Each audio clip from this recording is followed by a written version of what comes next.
Charlotte Soccer Show, John Hayes, Danny Brams.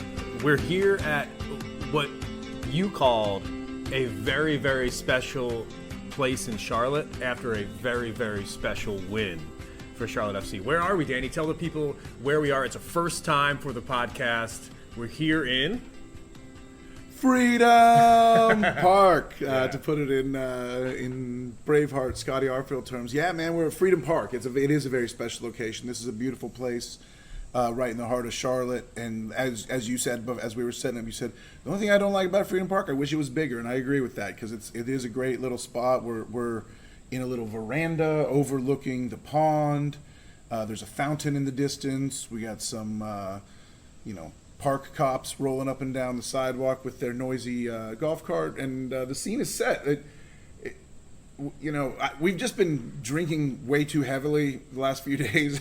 In the wake of this win, we couldn't stomach going to a bar. I felt like to record this episode. I just wanted to sort of get back to nature. We're drinking coffee. Yeah, it's great coffee that we're drinking right now. But it's want to be outside. It feels good to be outside today. It's a little cooler than it's been here in Charlotte. We've got a ton to discuss on the podcast, but wanted to start with those good vibes here in Freedom Park. A great place to hang out as you start to look at the forecast and realize as the calendar turns into September after the hottest month imaginable. It's a really good time to get back outside and enjoy everything Charlotte has to offer outdoors. And if Danny's voice sounds a little different, by the way, that's what it sounds like when he says we were slamming beers all weekend long. I think he meant to say he was slamming beers all weekend long. Hey, you were matching me. You were matching me swig for swig on Saturday night for sure at the Hot Fly.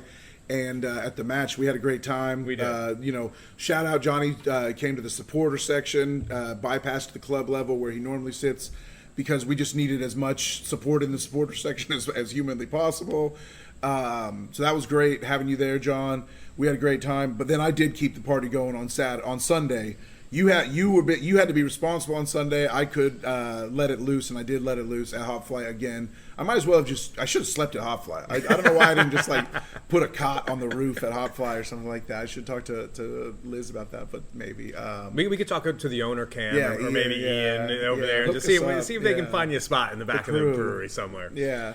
They could have put me in the storeroom with the 70 or 80 cases of the mayor that they had on tap, ready to rock, and they busted it out on Sunday. Everyone was drinking the mayor at the BroniBro party. Beds for Kids if they were making a cut of every sale of this new BroniBro brew, Brony Brew, if you will.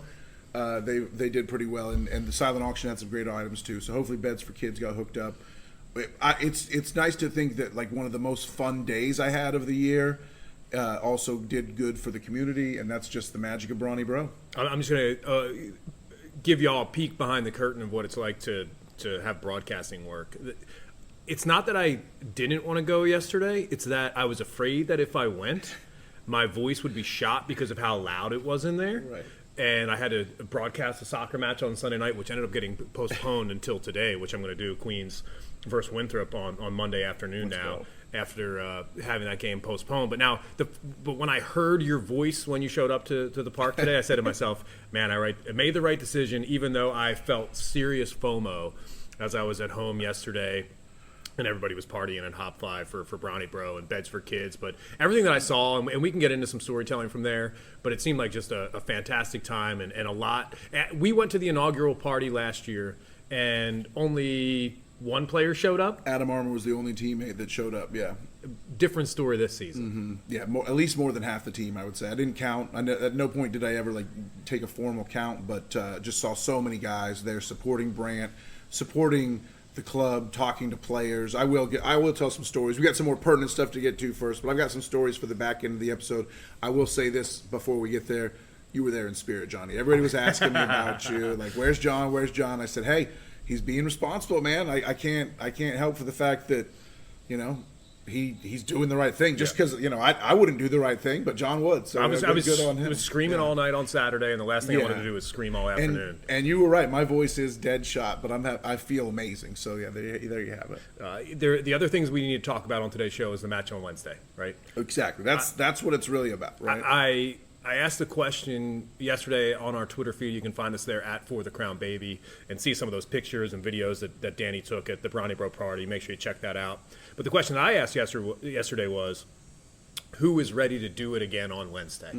Because this is a quick turnaround for this club. As of this recording, this is a Monday afternoon, and the match is just about more than 48 hours away. Amazing to think about that. Yeah, by the time you listen to this, it could be less than 24, y'all, but we know you like to listen right as soon as this thing pops in the feed. Yeah, well, when that notification hits, make sure you turn on notifications on Apple Podcasts, Spotify, wherever you listen. And do us a favor while I'm mentioning that, drop us a review. It really helps us out. Rate the show.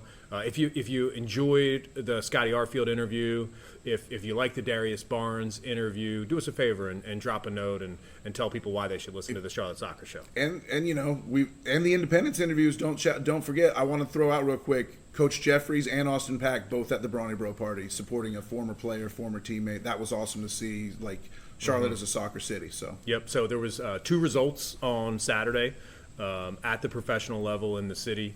The Charlotte FC, obviously the 2-1 win, and I believe the Independence was a 1-1 draw. 4-point Saturday.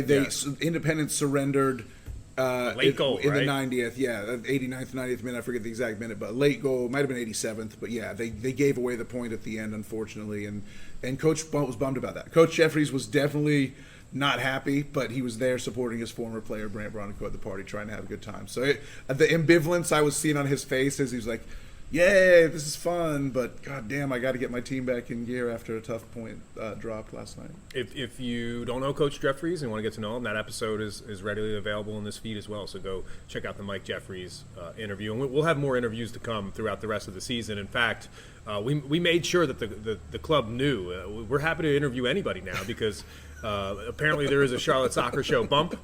Scotty Arfield, a few days after he talked to the Charlotte Soccer Show, he gets subbed on, and he scores within a couple minutes. So let's just start there. Let's dive into the episode right here, right now. Coming off that Scott Arfield interview, you and I were both disappointed that he didn't get to start, but you tweeted something before the match that ultimately falls under that nickname that you're starting to really actually live up to, which is Nostradamus? Bramstradamus, Nostradamus, you can call it either way. It's, pick and choose on that one.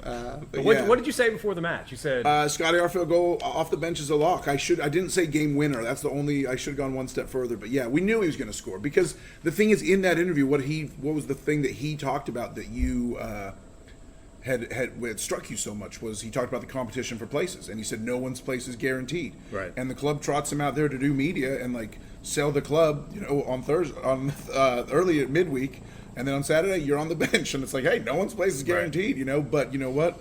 I think there's his place in the squad as a contributing member of this great result is absolutely undeniable now, because he did come in, he paid off the Nostradamus guarantee, and delivered a beautiful goal. When he got that ball, so the ball came in, he gets the ball sort of at the top of the box, and I'm like, oh, we're gonna score. So Scotty gets the ball, and Carroll has no one on him, and I'm like, I just think to myself, we're going to score. They went for a nice one too. Yeah, one way or another, we're gonna get a scoring chance off this, and we did work a nice. Carroll had a rocket, left-footed missile. Yeah, and the keeper saved, but had to parry, couldn't handle, and Scotty pounced, and it was beautiful. It was a amazing save by the keeper, John McCarthy, and when you watch that back, you realize, the broadcast, both broadcasts, WFNZ and Apple, called it out as, wow, that was a fantastic save on Swiderski. Really, probably should have been a Karol Swiderski goal.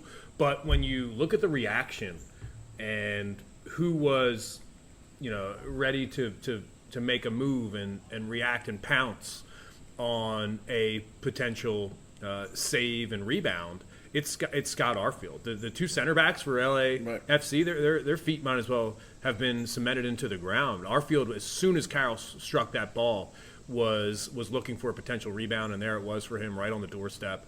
A clean right-footed finish, first touch, and it truly was, I think, for me, one of the best moments in club history. Scotty Arfield knows. Scotty Arfield knows. Scotty Arfield knows where to get the rebound and score. Scotty Arfield knows. But that's U.S. men's national center back Aaron Long, by the way, stone-footed and letting Scotty pounce all over him. So there you go. So the reason why Scotty comes into the game is in a position to have success is because who he was subbed on for.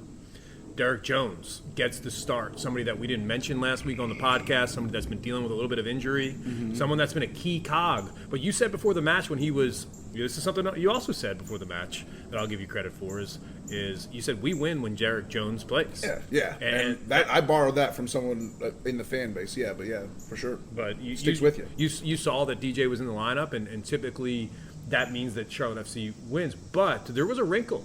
Yeah. The mad scientist, Right. Christian Latanzio, and there's some chatter online about Derek Jones' positioning, where he played in the midfield. Derek Jones was actually playing in an offensive position. And you spotted it early. You spotted it before the match was over because you were in the supporter section and you said, "I'm glad I'm in the supporter section." You turned to me like, "I'm glad to be here for the vibe, but I'm really glad to get a tactical view on a game like this." And especially we didn't know this going in, but it turns out when a new tactical wrinkle was unveiled, and you spotted it, you were like, Derek is so forward. Derek is so forward. You kept saying it, and it started. I started to look for it, and I was like, he really is. And then the heat maps obviously backed that up after the match, and it was really cool to see. He put in a great performance. Derek Jones did in that new role, in that midfield center attacking midfield position, really, where he's pressing the ball without the ball. He's also creating things and taking up space in that position, having great link-up play, and allowing Ashley Westwood behind him to really have the ball on his foot and control the game in more of a central role, defensive midfield kind of role. It was like a pass to Derek, pass to this guy, pass to Derek, pass to that guy. It was because Derek Jones is one of his great skills is being so good at keeping possession, being so hard to take the ball off of. He's a pivot player. Derek Jones is a pivot player. Right, and so the pivot has worked in the defensive midfield, so Latanzio just took the chance and moved the pivot forward into enemy territory so that we could be more attacking. It led to more chances. If you look at the momentum graph on SofaScore, it's a thing of beauty. It's just pure Charlotte FC green pressure, like almost the entire time, and a few LAFC counterattacks. Which one of them they scored on? A second one they put the ball in the net, but it was obviously offside. It was way offside. It wasn't even really close. So I'm not too worried about that one. I didn't love the counterattack goal. I did, you saw where we were vulnerable. But you heard, one thing I did, I listened to Chris Latanzio presser to hear what he had to say. He said, I love that I was prepared to lose the game. He said, I was prepared to lose the game once it went 1-1 to make sure that we kept playing the same attacking style. He was like, I was not going to stop attacking in the last 20 minutes to try to hold the draw. I was like, we were going all out to win, and if we lost, then so be it. And that's the attitude you need to have at home in a must-win situation. And that's why he made that like-for-like change. Right. When Scott Arfield comes on the pitch for Derek Jones, and at that moment, it's late, right? We all said this in the supporter section watching the match. We felt like the subs were 10 minutes late. LAFC brings on 3 players around the 60th minute, and there's no response to that until 12 minutes later. And during that time, LAFC scores a goal and equalizes, right? So at least this substitution happens. But when Scotty Garfield comes on 10 minutes later than we expected, and I think that's a real criticism of Christian Latanzio in this situation, is that he reacted instead of making the move that causes a reaction. And when Scotty comes on from Derek Jones, I said to Kevin Anderson, who is a tremendous tifos, and it's always enjoyable. Match day legend. Yeah, it's always enjoyable to spend a match day with Kevin Anderson. And I said to him, I was like, Scotty's coming in this position that Derek Jones has been playing. He's all he's going to do is just like bomb into the box and have an offensive role here. He didn't even have to come in and really worry about defense based on where Derek was playing. And it was only 2 minutes into Scotty Arfield's time on the pitch where he ended up scoring that decisive game-winning goal. Yeah, I mean, the lads were ladding, It was beautiful to see. I think we definitely wanted the earlier subs. I think, the tactics were right, but the decision-making stays questionable at times. That's always going to be our critique, but... this is why I need to hammer this home, right? Because I'm not trying to be overly critical of Christian Latanzio, but I'm just trying to acknowledge the fact that inside that stadium on Saturday night, you might as well have been in a sauna. Right. The amount of work Right. that we were putting in the supporter section Right. was enough to make somebody tired. I was Imagine what sweating mess, yeah. imagine what it was like to play 70 minutes in that heat. Imagine what it was like to put in the full 90 in that heat. Just jumping up and down doing the Poznan, you were seeing people with their shirts soaked through. You know? That's how hot it was. And there was 2 drinks breaks in, one in each half. And I think what you got to say is Lattanzio is a manager that he's been in the game so long that certain things become instinctual, and you're like, you sub in this. When I'm up 1-0 at home against a quality opponent, I wait till about the 70th minute to sub, and then I make my changes. Like, that's probably just like in his soul, like he's been in this game so long, right? Yeah. But you're not thinking about the change in circumstance, which is extreme heat and which humidity, is wearing these guys down, and humidity, which is like. So I think you got to adjust your subs mindset there and break away from some of the traditional sort of like norms and quote unquote unwritten rules of the game and stuff like that. You got to think about the heat. Yeah, you've got 3 subs coming in at the 63rd minute for LAFC, and it takes 10 minutes to react to that. Yeah, and they scored in the meantime. It's not like it was on the counter. The reason why, yes, exactly, with fresh legs on the counter. The reason why I think that this was so critical to make a change here earlier was because there was 3 players that came in, right? It was a full 3-player window sub, and that means there's fresh legs, and they had fresh legs at each level. A midfielder, defender, and a forward all subbed, I think, if I remember right. That's correct. Yeah. So it was really smart management, and ultimately almost cost Charlotte FC 2 points. Yeah, and could have ultimately cost them all 3 points if right. Lattanzio doesn't eventually make that same decision to get new fresh legs on 10 minutes later. So albeit this being a famous result and a great win for Charlotte FC, I still think there's room for improvement, especially in the technical area from the manager. Yeah, and in it, taking it away from Lattanzio, you gotta call out Jalen. We've given Jalen so much love on the show. I gave him a bunch of love at the BroniBro party yesterday, and it was definitely sincere. But he will accept. I'm sure he's sitting here thinking right now, as he's sitting at training, probably thinking about the miss he had, because that was a wide open header that you just got to put literally anywhere on frame, and it's in. It goes in. There's no way it's being saved, but you can't hit the crossbar. Yeah, he hits the woodwork, and that makes it 2-0. Exactly. That was before LA scored, so that would right. have changed the match, obviously. Totally, and it was a huge chance right in front of the royal family. Mm-hmm. A big chance that in soccer, there's sometimes those big chances miss, and when those big chances miss, you know that it's going to impact the game mm-hmm. in a way that maybe if that chance never even happened, right, that it wouldn't matter. And I know follow me here, right? Because a big chance missed gives the other team a feeling of relief, of belief, and okay, we dodged that bullet, reprieve. Let's go try to get a goal and equalize things, because we really almost went down 2-0. Right. So it's a big chance missed let's that YOLO. Causes a momentum change. We just dodged a bullet. Let's YOLO, and they score on the counter shortly after. So I agree. But again, credit Jalen for keeping his head up and still making some big defensive plays down the stretch. After that, he didn't hang his head. Right. He's a good young player. He will rebound from that. And, I mean, we shut down LAFC, a team that was scoring goals for fun on Wednesday in Colorado, a team that, made a great run in Leagues Cup and, is a favorite to win MLS Cup this year. They came here. We got them back. And a huge part of that was the work that Jalen and Malanda and Privet did on the back line, shutting down Denny Mwanga. Those 3 guys are all heroes for their performance against LAFC. So that's 6 points against both teams from Los Angeles this season. The LA sweep. And undefeated in club history against defending MLS Cup champions. NYCFC. Yeah. And LAFC. Yeah. And I think that goes to show why this fan base and why the supporters have belief and think that the level of this squad is much higher than where it has been on the table. Right. Because despite the 3 points on Saturday, you look at the table and you're still out of playoff positioning. I know. Is there going to be a breakthrough? The 3 points on Wednesday night, and this is where I kind of want to just acknowledge the fact that the 3 points on Saturday night are only as good as the 3 points on Wednesday. Yeah, and that's painful to hear because it was such a great win. And you'd hate to think that it would just be thrown out the window 3 days later, but you have to follow it up. It's like a parlay. You know, you got to hit both legs of the parlay. You got to. And as an organization, I think the club goes into 2 games in a 5-day span. Yeah.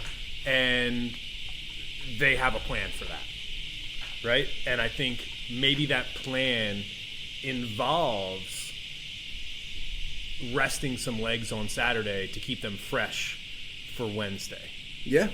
And there's a couple players. There's Justin Miram who's available. Sure. Right? Look, Justin was hanging out on Sunday. There's Kamil Yuzviak, 22, who came in as a substitute. Right. Who is should be available. available to start. Urinen.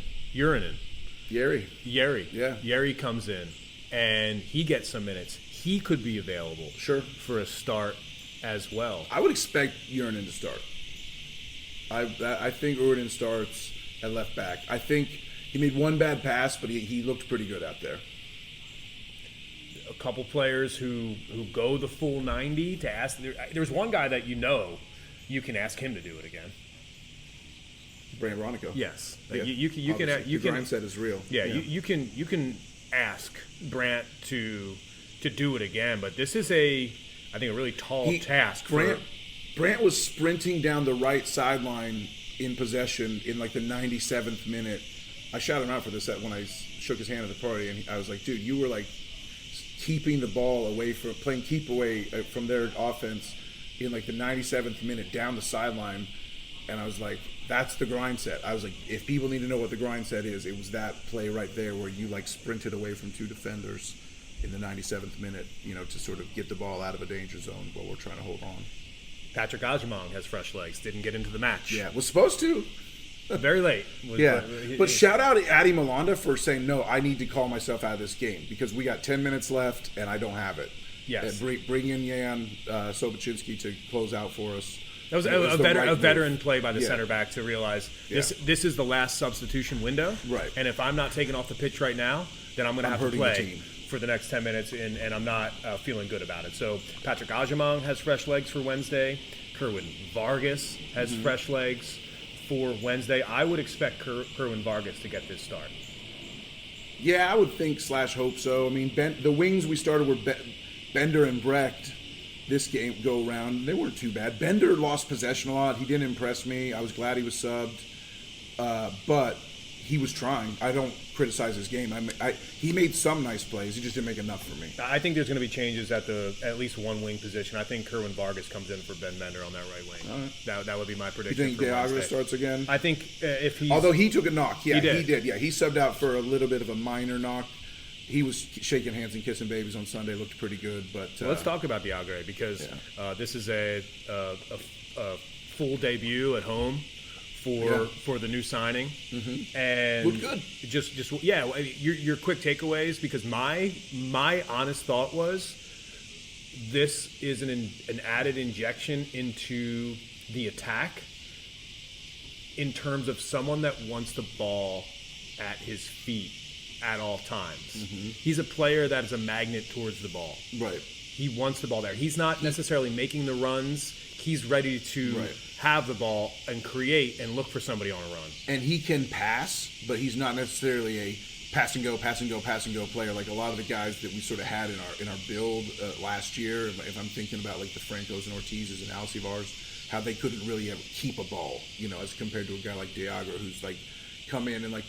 I totally agree with what you're saying. He's just better technically, and I'm going to take your question, and I'm going to obviously spin it into talking about my favorite player, which was having Brecht in there allows Carroll to be Carroll. And Karol Swiderski now can sort of make more effective 1-2 plays. And, like, it's funny, like, you talk about, you look at the table and you're like, how, you look at the table and you see Charlotte is not a playoff team. And then I look at Karol Swiderski, dribbling, spinning 2 defenders in the midfield with his footwork.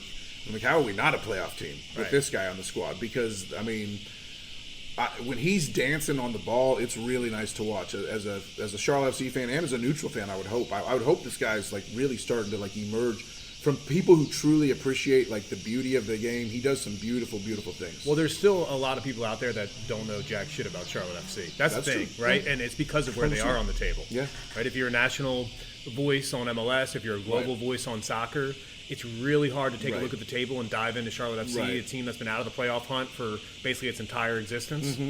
And it's just tough to dive in and kind of see it. But that's why you can say that. I'm allowing you to say that. If I heard that message from the national media, you know I would be pissed and have a chip on my shoulder. Well, at least in the family, I will accept that criticism from you. Yes, yeah, fair enough. But at least like, it's almost like I'm making an excuse for them. Sure. Right? But there is no excuses. If your job is to cover the league, your job is to understand where the talent is and what type of ceiling exists. It's like there should be someone outside of the Charlotte FC fan base who's saying, why has Karol Swiderski never even been considered to be an all-star? This guy's really good. Right. And it's crazy that he hasn't. Yeah. So I love the conversation about Brecht. I really hope he goes on the left wing. Yeah. And I hope Kerwin Vargas joins him on that attack with fresh legs. The facilitator is what I'm calling Brecht right now, because he just makes things easier. And I think the next the two places up for grabs after that, Brant Brownico, I would expect him to start just because he has the legs to do it. Right. Derek Jones or Scott Arfield is the question, and Ashley Westwood after the full 90, can he go on Wednesday night? And I would expect the captain to tell Christian Lattanzio that he's starting. Yeah, the captain was. So Bronny, obviously the man of the hour on Sunday. The captain made a splash, and people were like saying, "Hey, Ashley, drink with me." He was like, "No." He had a beer. He had an unopened can of BroniBro Mayer, and he gave it to me. He said, "Brams, you take this one." True story. That's what a good captain does. He's a facilitator. Make sure everybody gets theirs. No doubt. And he made sure you got yours Yep. on Sunday. By the way, we were going to do a segment telling stories. But we're not going to do that anymore because you've done such a wonderful job weaving these stories into the topics that we're talking about. So I hope everybody who's listening to this show right now is kind of getting a feel for what the party was like on Sunday. Well, when it comes to stories, I was able to share one of your. This is another way you were there in spirit, John. Is that I was able to take one of my favorite stories that you've ever told on this pod and share it with Ashley at the event. Which is, you'll remember when we played Charleston Battery. And we were up 3-0 in the first half, and the team was like clicking. And the preseason exhibition, not in season, but this is preseason. And it was at the Fortress, and we were all sort of letting season ticket holders. Yeah, the club did a really nice job great. Inviting everybody to those preseason games. And the club was clicking, and Camille scored a goal, and like we had Karol scored, and I think Copetti and Karol had scored goals, and we were up 3-0 going into our half, and then we conceded right before half, in an exhibition. And they're going into the tunnel, and Ashley Westwood is livid, stomping off the pitch, yelling at guys, saying, "Why are we conceding right before half? What do you got to do?" And it was like he became the captain of the club in that moment, right? And you've told that story. You said that's one of your favorite moments. So I kind of hijacked it just because you weren't there. And I said, Ashley, one of my favorite moments is da-da-da-da-da. Yeah. And I said that you became our captain that day, sir. And I said, I love Charlotte FC, and I couldn't be prouder to have you as our captain. And he said thank you, and that's that was at the start of the event, and then later in the event is when he gave me the beer. So I think I made an impression. Well, and something similar played out against Necaxa, at home, and Charlotte FC didn't concede. Mm-hmm. There was the Scotty Arfield goal to make it 3-0 before halftime, and Westwood comes charging down the tunnel screaming, "We go again." 45 minutes. We go again. Yeah. And that's leading. This lead means nothing. Yes, exactly. So I think ultimately he's the voice of this squad, and he started to do that in preseason, and he's continuing to do that as he rolls through. And I promise you, he better do it again on Wednesday. He's the type of player that if Christian Lattanzio left him out on Wednesday night, I think he would be fucking furious. He's the captain, yeah. So there's just no way. You give him that armband, you better play him. I mean, unless he has to sit. That's just kind of the way it goes.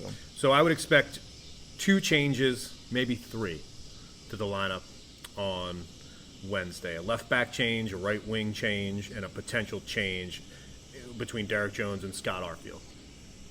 Do you think Karol could potentially be left out of the starting lineup? No.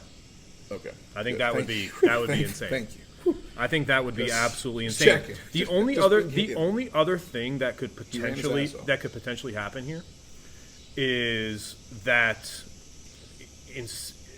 Christian Latanzio goes for a 4-4-2. That's the only thing. Instead of bringing Vargas in on that right wing, you basically take Bender out and you inject Ajimong in as a strike partnership with Karol Swiderski at the top there. And you have your four midfielders go across, and you have it Brecht, you have it Westwood, Bronico, or Jones for Bronico there. I doubt that happens, though. And then somebody on the right-hand side there. If you wanted to keep Bender in that midfield position, but that's what you'd have to take one of those guys off ultimately. There's many times in this history of this show where we've had these sort of like mini breakdowns about options, and a lot of times it's decided between some good options and some bad options. These are all great options, so I'm loving it. Everything you're outlining right now, I'm happy with. I will say Orlando potentially could be missing both starting center backs. Robin Jansen was not in their training the other day, and Antonio Carlos was out, has missed 2 games in a row. So there you go. Well, this is, and I'm glad that you did this because this is a really nice transition. Because I wanted to ask you about Orlando, who is currently in the East. They're up there. They're way up there. Yeah. Fourth in the East with 43 points. They don't seem that good, but they're fourth. And when you look at their recent results, they have, I believe it is 5 out of 6 wins for Orlando right now. They're on an absolute tear. So we talk about how difficult it was going to be to bounce back from a famous win against LAFC, and then you look at the form of the team that's coming into town. They're quality. Very, very, very, very good. I like their keeper. I think they have one of the best keepers in the league. El Pupo. And you've got to go for goals in this match, right? You've got to go for goals early and often. I say let's score a bunch of goals. Well, I agree. Yeah, I mean that's like That's it. But you got to go for them. Yeah, they're not going to just come to you. Exactly. So it's just confirming it is 5 of 6. The only, and that's obviously including some Leagues Cup games. But as far as MLS play is concerned, when you take the Leagues Cup out of it, right, you still have 1, 2, 3 straight wins in MLS, and their Leagues Cup loss was to Messi, right? 5 of 6 in MLS as well, right? They lose 3-1 to Inter Miami and Messi in the Leagues Cup to get knocked out of that competition. That was the game before Inter ended up playing Charlotte FC. It's a tough squad. We had Orlando come visit us last year. I had a buddy who lives in Orlando come visit. I bought him beer. He drank my beer, left with the 3 points, went home, laughed at me, and I'm not happy. So he's not invited back, and let's get the win this time because it means a lot. It means everything. It was a 91st minute PK that got Orlando the win against St. Louis, the Western leading St. Louis on Saturday, and it was a red card in that match as well. It didn't come until later in stoppage time, so it was really a nice 2-1 win. And then Orlando City on the road, and I watched this match. It was a Sunday night when MLS returned, 3-1 on the road against Chicago. I think Chicago got the first goal in that game. Pineda had a screamer. Yes, and Orlando just came back with 3 goals in the second half, and that should remind this team. It should remind everybody, even if Charlotte FC gets that first goal. Orlando is a team that is very, very good on the road. They have a guy, Facundo Torres, who has been scouted by Premier League teams. He's never really had serious bids, but he's been scouted. So there you go. So I'm really looking forward to this match. Like I almost feel like this is a little bit of, I don't want to say like overkill because that's not the word. It's almost just like it's happening so fast, right? To where the famous win happens, the party is on Sunday, and all of a sudden it's Monday afternoon, and this Orlando team is showing up to ruin the party, right? To crash the castle, and potentially ruin what was a fantastic 4-day stretch. I just feel, and I think that a loss on Wednesday night would really just throw a wet blanket over what was an amazing 5 days. It pulls the wind out of the sails for sure, and that's why I'm nervous about it. I'm just straight up nervous about that situation. That's why we have to be. I think that's 100% appropriate to be nervous about because if the LAFC win restored belief, then the Orlando game is needed to sort of is the prove it game. I was like, okay, you showed you can do it, but now prove you're gonna do it. If you can handle the subtle nuance of that distinction, but I would say the squad needs to take a little different approach. I hope that that's not the squad mentality, and I'm sure you would agree that like. The squad needs to be a little bit blind, sort of, just like focused on themselves. The more individual. Focus on themselves. Yeah, exactly. Yes. Just go win a soccer match. Obviously, they don't need to worry about the big picture, but the big picture is very much hanging over the atmosphere of the game, 100%. So I think from our point of view, it's okay to think about this 3-game stretch, and I say 3-game stretch because we go again. We go again on Saturday after Wednesday at Nashville. That's huge. It's a massive week, and I just hope everybody was taking care of themselves with the party yesterday and didn't head into this week all hungover like one of the co-hosts on the show. Does it count as a hangover if you feel great though? I don't know. Kidding. That's the problem. I'm just kidding. Yeah, I don't know. No, we always know what the Sunday morning you can hear it in feels my like voice. after. And that's because we were screaming all night. You were singing in the supporter section, and I'm just kidding about the hangover. I think ultimately like. Everyone who was involved with the party was there for charity, right? And that's the whole thing. It's like there's in my mind, there's no way, shape, or form that I would ever criticize anybody on the squad for showing up and drinking beer on a Sunday. I think a real 24-hour rule. In fact, I would have preferred them to do that. Right? Just go ahead and have some beers. It fits and then, within the 24-hour rule. It fits within the 18-hour rule. Yeah, it does. Yeah, it 100% does. So, there was definitely no hint of any type of excessive drinking. Most of the guys I would say were not drinking at all. Arfield was walking around with a little snifter. Yeah. Westwood had one beer early, I think, and he said, "Hey, we'll have a beer later." But then by the time he got later, he was done drinking, so he handed me the can. So But I bring up that. Did I mention Westwood gave me a can of beer? Yes. Yeah. I think so. Yeah. That's like, are you gonna? Did he put his lips on that can? That's the question. Who knows, man? But I bring up Nashville for a reason, right? Because we spent this entire podcast now, almost 40 minutes in, talking about a famous win on Saturday, and now a massive match to back that up on Wednesday at home, and then all of a sudden you've got to go on the road to play Nashville. It's a good thing that this 3-game stretch is coming on the heels of some time off. Yeah. After getting knocked out by. Inter Miami in the League's Cup, and these 3 games, Christian Latanzio and his staff they've had time to come up with a player management strategy. Yeah. And really just the ideal amount of here's a take. I don't know if this is a hot take or a dumb take or just a brilliant take, but like if you're not gonna win the League's Cup, then getting knocked out in the quarterfinals is almost ideal because. That gives you the most amount of like time to like regroup and refresh for the league to come back without having sat and become stagnant of getting eliminated in the group stage or something like that.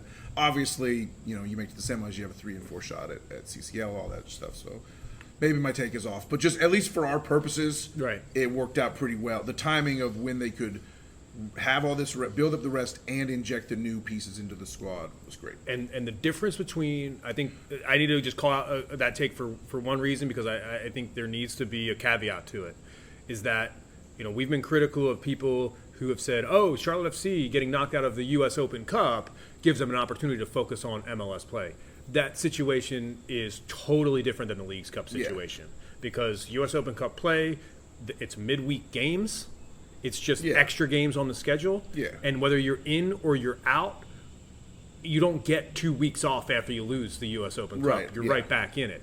Getting knocked out of the League's Cup in the quarterfinals gives you 2 weeks to kind of get your shit together before going on this And run. again, ideally, we would have won the League's Cup. I'm not saying that. I'm saying if you don't win, I'd rather have the extra week of being out in the quarters than go lose a semi and not make CCL.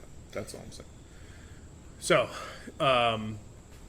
I think it's been a jam-packed episode. I think there's a lot to talk about. I don't even want to get into the Nashville situation. It's clearly one of the toughest places to play in MLS. They did just get lit up 4-0 at Atlanta, but they're going to be like, okay, we're going to regroup at home. We got Charlotte coming in. That's our. Does Nashville have a midweek match? That's a good question. I'll double check that because it's not the entire league as far as I know. But while you look that up, I do know that Nashville's just better at home in general. They do. Okay, what's their midweek? At Inter Miami. Okay, so that works in our favor. If we're looking for things that work in our favor, At this point, anything that works in our favor, though, any like factor that like is good for us, to me, that just is a removal of an excuse. Right. And we just want to get rid of all excuses, and we're going to do our job and win the home games and a few others and make the playoffs. Making the playoffs is ultimately the goal for this squad. And right now, Charlotte FC sits in 12th on the table with 24 games played. They are 3 points out of that 9th place position that, yeah, you could say 8th and 9th make the playoffs. It's technically a play-in between 8th and 9th to make the first round of the playoff, which is a 3-game series. So ultimately, if Charlotte FC is going to get into that 8-9 position, you really hope that they get 8th, not 9th, because you want that home play-in game at your place. So when you're looking at that 8th place team, you're looking at Montreal, and Charlotte is 6 points out of that 8th place team, but also a game in hand. Against both Montreal and Chicago, who are in that 8th and 9th spot.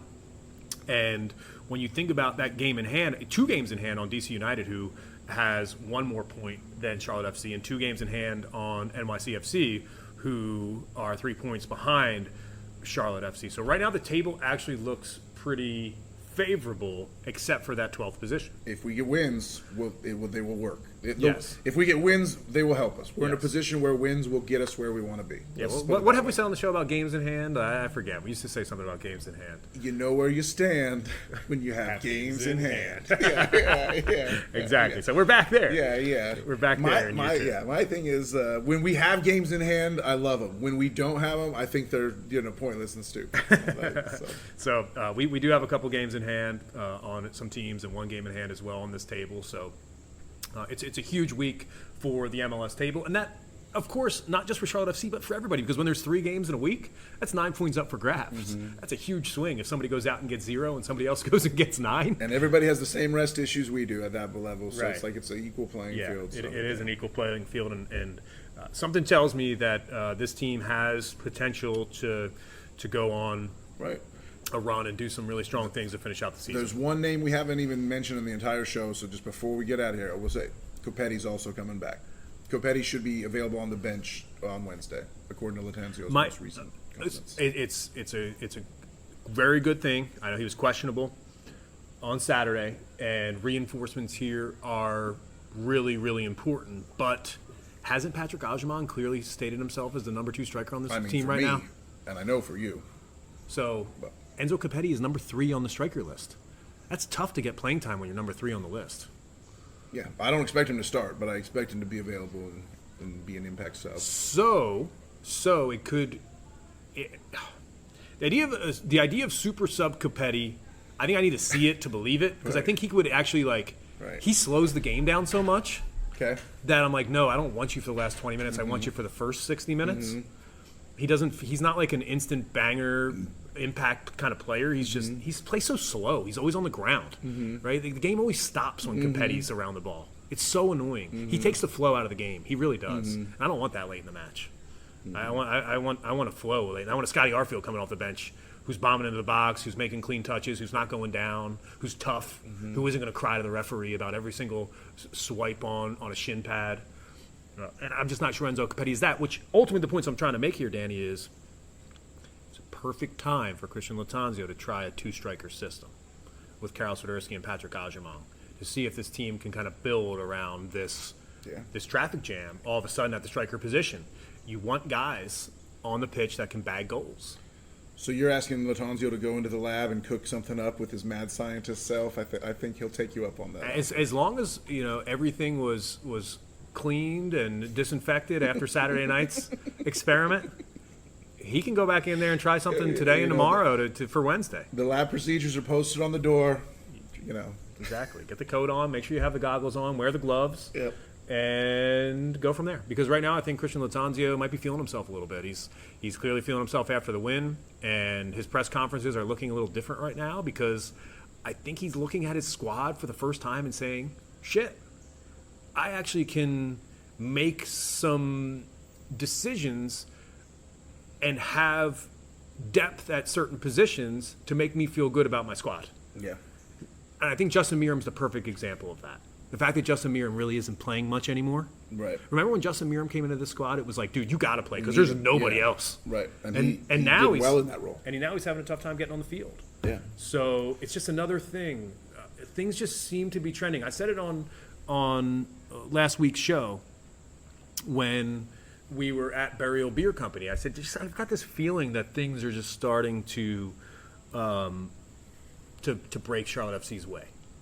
There's in covering this team now since its inception and being hyper reactive to all the matches and being in the weeds on everything that's happened at the club and kind of figuring out why this team hasn't had success or why they've had short little bursts of success. It just feels like for the first time this squad has an opportunity to settle in and play solid, consistent football. They got a chance to prove you right starting Wednesday night. And there's one more thing to keep an eye on, Danny, this week. It's the final week of the European transfer window. And there's somebody on Charlotte FC that's clearly caught some interest, and it's Karol Swiderski. So 4 days. We while these games are happening, and Zoran Cornetta might get some phone calls, and that's why I wanted to finish with. I wanted to finish with a Zoran story from the BroniBro party. He was there, and did you look into his eyes and did you get that feeling that you got last time? I looked. So yeah, I didn't have the long distance eye contact across the plaza at Matthews Sportsplex like last time. No. So lo and behold, I'm at the party. I'm kicking it. We're a couple hours in. I'm a few pops in. This was actually this was a few minutes before Ashley Westwood handing me that can of beer, but I was talking to a few folks, and I look, and who do I see? It's Billy the fucking Bee, dude. Yeah. Billy the Bee is there at the party, the legend, talking to Zoran. Billy and Zoran are just shooting the breeze, and so Billy sees me, he goes, "Hey, Brams, get over here. You should meet Zoran, dude." He's like, and I go, "Hey, Zoran, what's up, man? Nice to meet you. I've watched you from afar for so long. My name's Dan Bramlett." And he goes, "Oh, I know who you are." And I was like, "Oh, wow, are you serious? Like, you listen to the Charlotte Soccer Show?" He's like, "Yeah, I listen every once in a while." He's like, "Okay, that's good." Yeah. And so we started talking, and it was a really good. The positive vibes were flowing through this thing. I bought Top Bin 90 a beer. Everything was going great. Like that, it was so much love of Charlotte FC. Like anyone who ever had any like mini beefs with each other was just retiring the beefs on this day. That's the kind of day it was. You know what I'm saying? So me and Zoran were getting along famously. The stars aligned. What I mean to say. And I'm thinking specifically, when he said, "I know you," I'm like, "Oh, it must be the murder mystery episode, obviously." So I said to him, "Zoran, first off, I want to say thanks, man. Like when you went on Mint City Soccer Show recently, that's not my show, but I listened to that thing like start to finish because it was so good, such a great conversation, and you told the fans what you need to hear. Thank you for being available to the fans in that way, and they did a great job with that interview." Nice, they did. And shout out to both Matt and David for pulling off that interview. Yeah, and shout out to Zoran for doing it, and shout out to the fact that the club is being more like outreach oriented than they ever have been in the last few months than they ever have been in their history. I think that comes from the top down and reflects all the way through the organization. Long story short, Zoran loves the show. He's a Tifos. He asked me where you were, and he just said, "Hey, we're building something." I mentioned to him something that Latanzu had said in his presser, which was, I've said all along, we're building for the long term here. We want to build something that's going to be great and sustained. And he said, and I won't blow up his spot, but I mentioned that quote to Zoran, and he said, "It's exactly right. I love that Chris said that. And, we could have done a few moves to have quick, instant success that was not going to be buildable, sustainable in the long run, like Club X." He mentioned a certain club that I'm not gonna blow him up since it was an informal event, but nice. You know how it goes. Right now, everybody at the club deserves some credit, but not too much credit. Let's get the win. Because this team has a chance here in the next couple months to really, for the first time, I think, since the first month of the inaugural season, when the buzz was just out of control, there's a chance to kind of captivate this city in a way in the next 2 months as the seasons turn into fall. And I know this part of the country is so American football crazed this time of the year, but I think that Charlotte FC has a chance to really surprise some people. And I have a feeling that that's going to happen. And for the first time in club history, this squad has a chance to own the fall. And I think, the Panthers have a rookie quarterback. They've got a new head coach. And it looks like the Panthers could be interesting again. But when they start off 0-4 and Charlotte FC is going on a run, it's going to be pretty clear who the top team in Charlotte is for the fall. One last funny story. They had this little octagon set up at the BroniBro party that was like for youth kids could get in and play soccer 2-on-2 in this little tiny space. You didn't get in there? I didn't get in. I was encouraged. I was trying to get, I was trying to get Ajamon. I was like, I told one kid to go challenge Ajamon to go in there and play against the kids, but that didn't happen. Danny was like elbowing kids to get in that 2-on-2 game. Yeah, like Paulie Franco, the legend, the future Charlotte FC legend. All the kids that were there were all wearing kits, soccer jerseys, shirts and whatnot. Ashley Westwood's kids were there in a Bryce Young jersey. So it was just funny. So the Westwood whole clan was there, and his kid was mixed in with all the fan kids in the octagon. And it was just so funny, the contrast of, like, of course, someone who comes from, like, the Panthers are what's exotic to them, totally. For us. Yeah, they don't have the Westwoods don't have that Panther scar tissue like everybody else. Exactly. Like, hey, Bryce Young, let's go. Yeah, exactly. So it's the Charlotte Soccer Show. John Hayes, Danny Brams. Appreciate you hanging out with us before the Orlando match on Wednesday. We'll be back after that match to preview the weekend against Nashville. It's a busy week. It's a busy time on the show. Appreciate you listening to the show. And I did want to do a couple more shout-outs before we got out of here because we mentioned some names. Shout-out to Brett Thompson and shout-out to Hannah Milby as well, who spent the time with us in the supporter section. Had a great time with them on Saturday.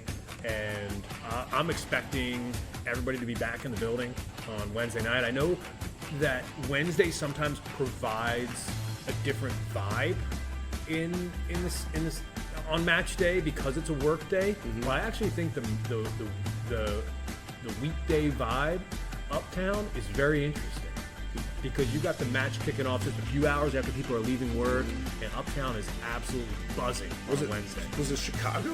Yes. Earlier this year? Yeah, Chicago was a real nice, fun win on a midday. I hope we get another one of those. Yeah, so let's get up to uptown early. Let's get the pregame going on Wednesday, and let's enjoy another night of soccer in the QC. Make sure you follow us on Twitter, @ForTheCrownBaby.